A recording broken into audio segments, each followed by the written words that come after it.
बात बिहार की, क्योंकि बीजेपी और जेडीयू के बीच जारी शीत युद्ध और नीतीश कुमार की खामोशी को लेकर बिहार में खेला होने की अटकलबाजियों के बीच आरजेडी के नेता और बिहार विधानसभा में विपक्ष के नेता तेजस्वी यादव ने कहा कि इस साल नीतीश चाचा की विदाई तय है और अब नए ब्रांड का नया बीज डालने का समय आ चुका है।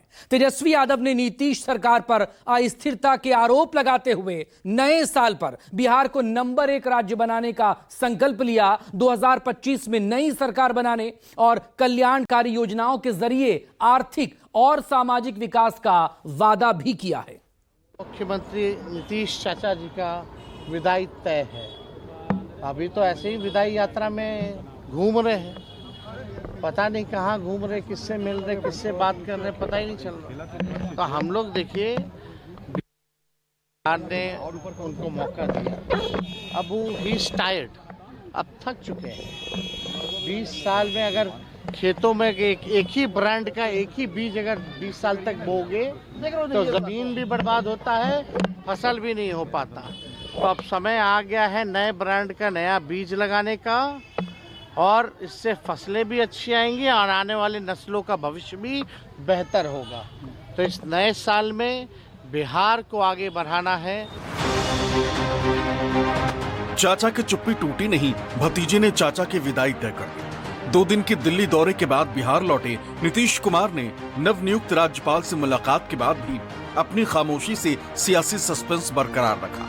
लेकिन भतीजे ने साफ कर दिया कि जेडीयू के साथ आरजेडी की कोई खिचड़ी नहीं पक रही है। बिहार नए साल में नया संकल्प ले चुका है, बदलाव अब रोका नहीं जा सकता। खास तौर पे हम लोगों ने संकल्प लिया है कि इस बार बिहार से बेरोजगारी को खत्म करने का काम करेंगे, पलायन को खत्म करेंगे, और एक नया साल में नई सरकार हम लोग बनाएंगे, जहां पढ़ाई, दवाई, कमाई, सिंचाई, सुनवाई और कार्रवाई वाली सरकार हो, एक सकारात्मक सरकार हो, जो जनता की सरकार हो, जहां अफसरशाही को ख़त्म किया जाएगा, लोकतंत्र में जो मालिक जनता है उनकी सुनवाई हो, और पूरी तरीके से बिहार जो है प्रगति करे, बिहार के लोग प्रगति करें, बिहार हमारा देश में अव्वल राज्यों में आए।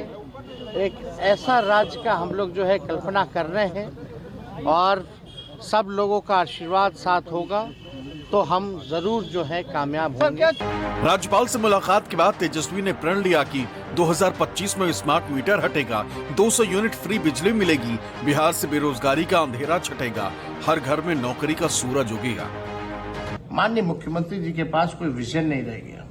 इस मौजूदा सरकार के पास कोई रोड मैप नहीं है कि हम बिहार को अव्वल राज्यों में कैसे ले जाएं, बिहार को कैसे आगे बढ़ाएं। आप देखिएगा, ये लोग नकलची लोग हैं। ये लोग जो है तेजस्वी की जो खींची जो लकीर है उस पे ही बात करेंगे। अब जब हम नौकरी की बात कर रहे हैं, नौकरी हम लोगों ने दिया, तो मुख्यमंत्री कहते हैं हम भी 20 लाख नौकरी देंगे। ठीक है, अच्छी बात है, लेकिन आप तो वही काम कर रहे हो जो तेजस्वी कह रहा था पहले, जो किया है। और आप धीरे धीरे देखते जाइएगा कि ये लोग जो है, जैसे हमने घोषणा की है, जो हम लोग काम करेंगे सरकार में आने के बाद, जो हम अपना विजन बता रहे हैं, उसके भी ये लोग जो है नकलची लोग करने का काम करेगा। इसी लकीर पे जो है वो लोग बात करेगा। मीडिया से मुखातिब तेजस्वी की बातचीत का अंदाज ऐसा था मानो वो या तो बिहार के मुख्यमंत्री बन चुके हैं या फिर चुनाव बाद नीतीश की कुर्सी पर उनका बैठना तय हो। हम सब लोग जान रहे हैं कि इस साल में हमारे मुख्यमंत्री नीतीश चाचा जी का विदाई तय है। अभी तो ऐसे ही विदाई यात्रा में घूम रहे हैं, पता नहीं कहाँ घूम रहे, किससे मिल रहे, किससे बात कर रहे, पता ही नहीं चल रहा। तो हम लोग देखिए, 20 साल से बिहार ने उनको मौका दिया, अब वो ही टायर्ड, अब थक चुके हैं। 20 साल में अगर खेतों में एक ही ब्रांड का एक ही तक बोगे तो जमीन भी बर्बाद होता है, फसल भी नहीं हो पाता। तो अब समय आ गया है नए ब्रांड का नया बीज लगाने का, और इससे फसलें भी अच्छी आएंगी और आने वाली नस्लों का भविष्य भी बेहतर होगा। तो इस नए साल में बिहार को आगे बढ़ाना है। बिहार से बेरोजगारी और एनडीए का विदाई तय है। दरअसल पूर्व प्रधानमंत्री मनमोहन सिंह को श्रद्धांजलि देने 2 दिन के दौरे पर दिल्ली पहुंचे नीतीश कुमार की न तो पीएम मोदी से कोई मुलाकात हुई, न ही गृह मंत्री अमित शाह से। बीजेपी अध्यक्ष जेपी नड्डा से जो मुलाकात तय थी वो भी टल गई।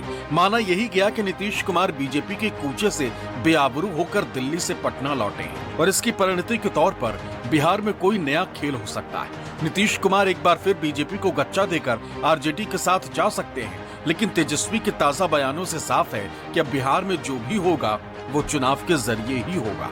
जनता ही बिहार के नए नेता का चुनाव करेगी। सौरभ कुमार, पटना, न्यूज़ 24।